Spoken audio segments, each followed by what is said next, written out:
Apartman za 30 milionů v páté nejvyšší budově v Polsku. Pojďte se na to podívat. Ještě než vlezem tady za ty dveře, kde je největší gro tady toho celého apartmánu, tak vám ukážu první, jak vypadá ložnice s kuchyní.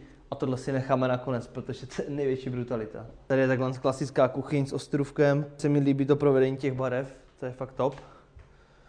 Gauč, lampička, televize, ale ten výhled prostě bohužel teďka nejde vidět, natočím to ráno, ale jsme v 33. patře. Já zkusím zasnout a ten výhled je tady prostě neskutečný. No a teďka je zatažený. Ale pojďme se podívat tady za tyhle dveře. To je prostě bomba. Tady je Rolls Royce. Postel, před postelí si skočíš do výřivky ráno, večer, kdy chceš. Tady můžeš chillovat, pustit si film. Ten výhled tady je neskutečný. Pokud si chcete zajít tady do toho apartmánu, tak vám tady dám do popisku, jaký to je místo, kde se to nachází a kolik to stojí, to už si musíte najít sami. Ceny jsou individuální. Já jsem třeba vychytal poloviční slevu, za což jsem mega vděčný a kvůli tomu jsem sem hlavně jel.